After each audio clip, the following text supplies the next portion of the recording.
Spider-Man.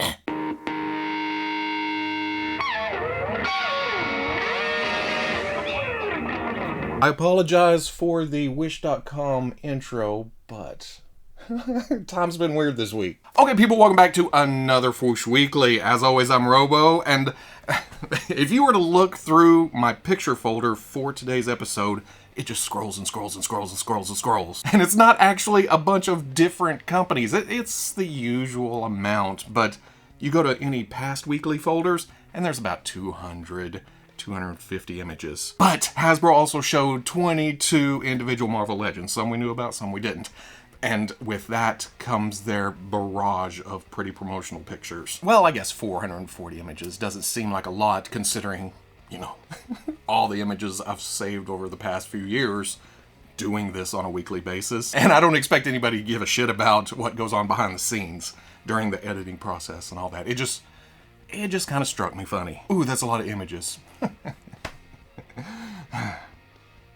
A lot of you asked about this last week. We're going to swing back into the Plunderlings Kickstarter for their Plunderlongs and Plunderstrongs. It was just awkward timing with the Kickstarter ending Friday night. I record Friday midday, I post to Patreon, and then it goes to YouTube on Saturday. So I could either talk about it as, oh, we need to get behind it and let's get those numbers up, or I could talk about it like, yeah, that stuff maybe got unlocked, because I can't predict the future.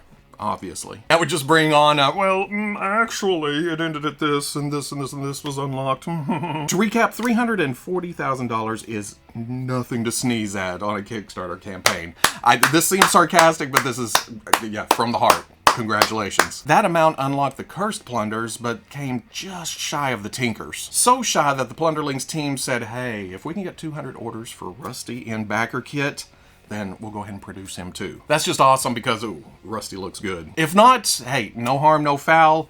Enjoy the rest of the toys that got unlocked, which was a mountain of plunders. The fawns, I can't help it, guys, hey. The fawns, unfortunately, are gonna stay in limbo, but hopefully something pops up with those in the future at some point, because, oh, look at that with the extra legs. It's almost centaurish. Man, Mezco is getting their money's worth out of that armor. Hot on the heels of the yellow, this week Mezco offered up their 1/12 Collective Rumble Society. What is it called? It's the Assault on Krieg 13 set, where there's a white Krieg and there's a red Krieg. White had been a standard release before. Well, I say standard. It's kind of a weird word to use when we're talking about Mezco. But the red was actually exclusive to the Asian market, or to an Asian show of some kind. You want to trooper build some Kriegs? We will give you that opportunity for a very small window, if you can get in there. If you did get in there, this is packed with all kinds of goodies. That just ups the value for me. Again, like I talked about last week, loads of accessories,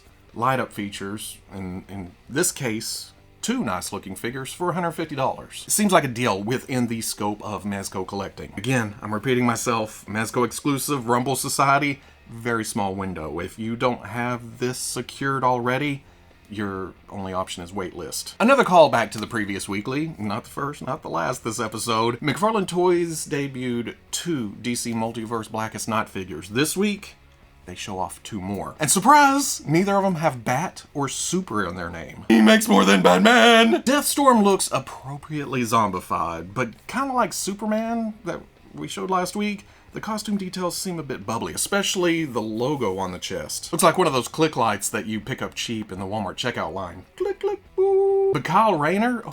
Ooh, this was not what most people were expecting. I think a lot of people were setting themselves up for a lot of todification here, but I mean, there is, like the costume details looking very textured, knitted, but that's just to make it not a naked dude with a painted on costume. Just fairly straightforward when it comes to Kyle. I did see some disappointment about all that beautiful sculpting, and then it's just a flat logo on the chest. But I think that leaves it open for like a White Lantern variant, maybe? I don't know. I just think it looks good. If you look at it, glance or out of the corner of your eye, like, hey, is that Kyle Rayner over there? It almost looks Mezco-ish, like he's wearing a cloth bodysuit. But no, it's all plastic. You can see the joints and everything. And it's McFarlane. I don't know why I'm straying so far off the point. No solicitation to as I'm recording this. It could be any moment. But I think they're waiting for the reveal of the rumored Build-A-Figure for this wave. And that rumor is Atrocitus, which would be amazing in McFarlane. He'd be bigger. You can fit him in any display. But you need to buy 4 other figures. If DC isn't your thing, how about some Warhammer 40k? How about some Heresy? How about that? Here we go. McFarlane Toys showed off some new beefy boy Space Marines, and at first, to someone like me who isn't into the property, you think, oh, just different colorway, but there are some sculptural changes. Don't get me wrong, the base feel is there. It's the same play on the armor of a Space Marine, but they are changed up. Trust me. Love the green on this Dark Angels Assault Intercessor Sergeant. I can never remember their names. I have to read them. But the horns change it up here. Or while at Thor wings, there's a sense of majesty or leadership, maybe. Or the other Space Marines out there going, "Hey, Sarge, where are we going over this?" It's changed up just enough to give you that feeling. But when it comes to the Chaos Space Marine, there's the black and gold, there's the horns, there's the skulls. This just has an overwhelming sense of metal, I guess. Just another one of those designs that would look good anywhere. DC, Marvel, giving Buzz Lightyear a hard time. He does have kind of that feel to it. Then there's artist proofs for both, which means grayscale, which I can appreciate. You see the sculpt underneath. But it's not just the main figures painted gray. There's actual sculpt changes there too. Well, okay, the Dark Angels artist proof is close. It just loses those points on the helmet, the jousting shield, and adds some pouches down here. But for the Chaos Space Marine artist proof, it changes quite a bit of things. It's the head, and it's the armor, and it's the lower legs, and it's the chest thing. It's different. I would love to see this in color. $20 a pop, due out in July. Then there's actually some McFarlane Mortal Kombat news too. Amazon Canada actually posted these earlier in the week, but I did see them on US Amazon this morning. I didn't see any official announcements yet, so Amazon kind of spilled the beans. Well, okay, that's wrong. Nightwolf was announced a couple of weeks ago with just one of those, hey, reveal, pretty background, mood lighting. Here is the official promotional images with the white background giving you a look at the whole figure. And it looks good. The turquoise kind of stands out.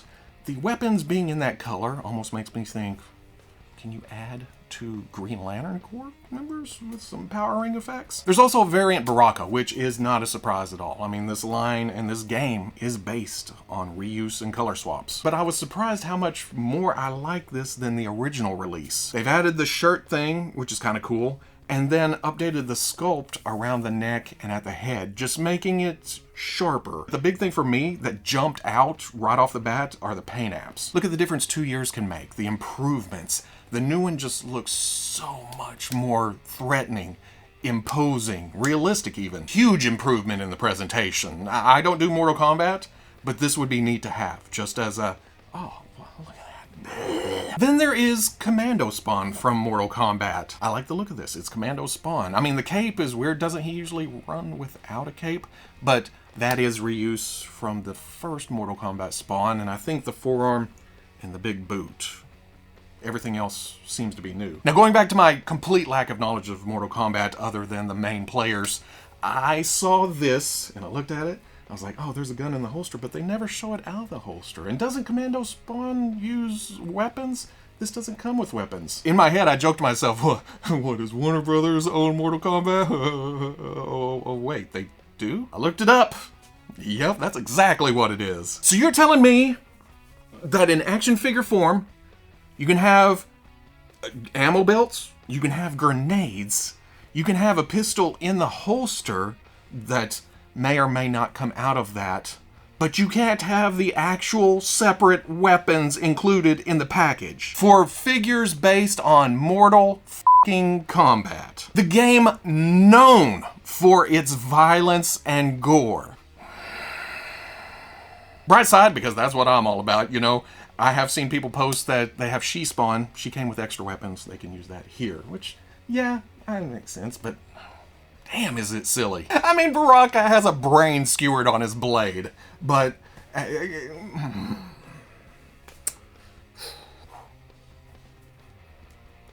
I don't know what I'm supposed to do here. $20 each, should drop in July. Getting to the Hasbro portion of the weekly, they announced that they would have a G.I. Joe... Your mind ever just go blank and you start thinking about something else? That's what just happened. I was like, is it dry enough to mow later? There's going to be a G.I. Joe Fan First Tuesday next week, which is good. Maybe we'll see some new stuff. Maybe we'll see some previously announced stuff in plastic form go up for pre-order or something. And that brings me to last week's Dr. Mindbender news. We looked at some photos that appear to be some kind of exclusive version of Dr. Mindbender with extra goodies, elaborate box, and I talk like it was the first time we've seen the figure. Hey, we're gonna get him in classified. I completely forgot that they actually announced that back in February by showing a digital render. You know me. It doesn't lock into here until I see it, or at least pictures of it, in the physical world. Digital renders are nice, and I'm not disparaging them at all for showing those first. In fact, I kind of like it. Here's the digital render, then we will show you promotional images, go for pre-order, it will release later. But the way my brain works, if I don't see plastic, I don't remember it. Still no word on how this is releasing or if this is real. Disclaimer, just in case. I got to throw that out there. But maybe they'll talk about it next week, along with some of the other reveals that I went back and looked at. So give me Zorana, give me some Dusty, give me some Bazooka, give me the rest of them that showed with Dr. Mindbender. Okay, we are going way out of my wheelhouse here, but I had to mention it. Hasbro announced that they're bringing starting lineup back. You think I'm bad when it comes to Power Rangers and Mortal Kombat and Warhammer and American Werewolf in London and Silverhawks and the plethora of other Robo-Don't-Know subjects? Just wait until you get me talking sports. I only watch wrestling, you know, real sports. Okay, that's a joke. Calm down. Well, it depends on how these actually turn out. When I first saw the blurb, I thought, well, okay, it's just going to be like the old ones, kind of statuesque, and that means it's not within the Fwoosh realm. But then I saw the words action figure form. You know where my brain goes there. It's Hasbro. Maybe they will do something 1/12 scale-ish. Maybe they'll do something super articulated. Maybe they'll make something that will work as civilians in your displays or meet up with your superheroes, travel to galaxies far, far away. And that means, you know, I'll be talking about it. Granted, we've seen a lot of action figures that were very limited. I mean, legally, action could mean just, you know, cuts at the shoulders and the arms do this. If that's the case, then no. But if there's some elbows and some knees and some hips and some neck, probably means you'll be subjected to a lot more of this. Boo! Boo this man! Oh, you don't know anything about sports. Shut up. Let's see what happens. And then finally there's Marvel Legends. And yeah, I know I've already done a video on the live stream this week. But like I said back at the beginning, there was around 22 individual figures. I can't skip that during the weekly, so we'll go through them even quicker than I did in the rundown. If you want the long-winded version, go see that. If you've been waiting for the short-winded version, here we go. Thor Love and Thunder Build-A-Korg Wave. Finally officially announced after showing up at some random Walmarts. Looks good. Not as been there done-ish as I thought it was going to be. 3 Spider-Mans from No Way Home. Still coming. MCU Peter Parker and Ned Leeds 2-pack.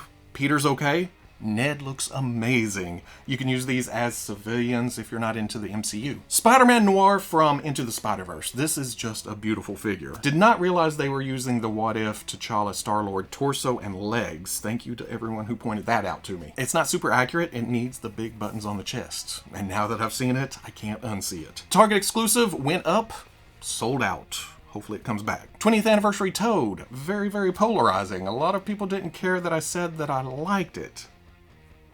Too bad. I still like it. Although I will say, with all the new parts here, they should have went whole hog. Gave us new arms too, without the pins showing. Iron Spider, still shiny, still spidery. Future Foundation Stealth, still black and white, still a deep dive. Silk and Doc Ock 2-pack. I like this more than I thought I would, especially the new heads on Silk. Good for people who missed either of these the first time around or want to upgrade their set.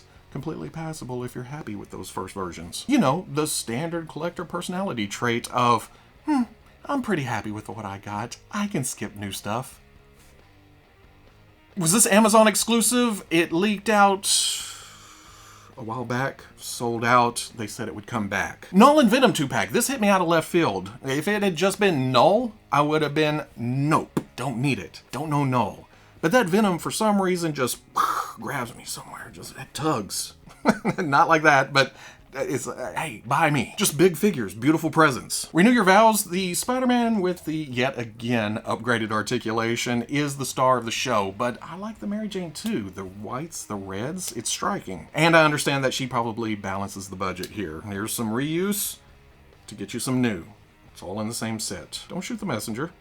Retro Lizard, I think this is what a lot of people were waiting for after the Build-A-Figure Lizard was very modern and kind of clunky. That has its place, don't get me wrong, but this is so classic it hurts. Maybe even too classic for some, especially in the case of that alternate head. That is Walmart exclusive. It actually hasn't went up for pre-order yet. But so classic it hurts can also be said for the Amazing Fantasy Spider-Man. Makes all the tweaks to get it looking as classic as possible. I just ruined the word classic for a lot of people. I'm saying it out loud and it sounds weird. Plus it's packed with all the proper accessories that we should get anytime we get a Spider-Man. Again, if you want expanded thoughts on each figure, go back to my rundown video.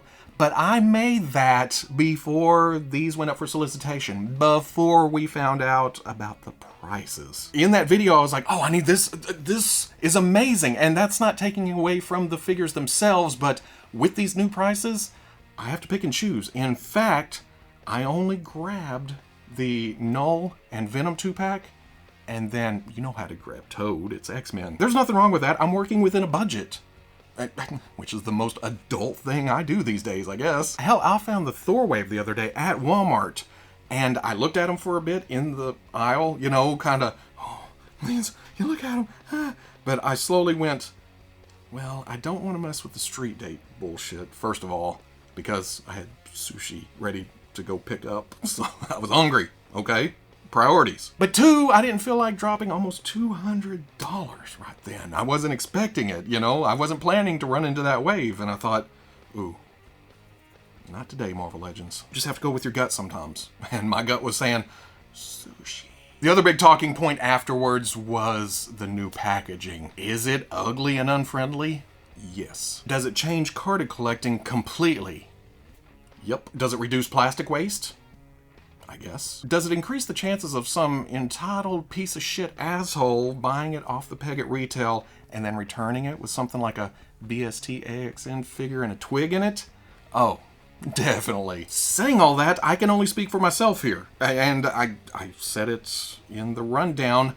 I do not care about the trash around my toys. I've said it in the past, they could just throw it in a mailer. They could just throw it in a plain cardboard box. As long as it's kind of protected on its way to me, I just want the action figure. Plus, I do most of my shopping online these days. I mean, I hit stores and I may find something here and there, but the bulk of my stuff comes from Amazon or Dorkside Toys. I can almost guarantee that the figure won't be swapped, and I can't check the paint apps before I actually get it. So, it doesn't affect my collecting, but I can understand how it can affect a lot of other people's. Again, I'm a silver lining type of guy. I'm the sunny side of life person. So I look for the positives, even when there's a lot of negatives. That was not my leg popping. I'm not old. Shut up. That's it for this week. Maybe. I don't know. Probably not. I think I did see some He-Man pictures, but we'll swing back around next week. Speaking of pictures, if you want to see any of these up close without me all, well, I guess it's okay, but it's not okay. Could be okay. Not okay. Bad. Good. I'll be posting all of those, plus links to more information, pre-orders on the Fwoosh front page Saturday at noon. During weeks like this, where there's a lot of war words going on, I usually have something preachy to say, like, be good to each other, or something, but you all know that. All I can say is that you have to pick your side. You have to go with your own gut, your own situations, and vote with your wallet. I don't know. I don't know. I honestly do not know. If you enjoyed the weekly, comment, like, subscribe. Much love to the plus. If you're interested in seeing videos early or in a position to help out the channel, patreon.com. But wherever you're watching this, always catch you on the Fwoosh. Oh, I guess I better throw this in, though. If you're about to type, you're all mad about the WB no weapons thing, but then Hasbro can gouge the shit out of you. Oh! With the WB stuff, they're saying, we're not giving you this because we think this. We know what's best for you. Where Hasbro is still giving us stuff, it's just more expensive.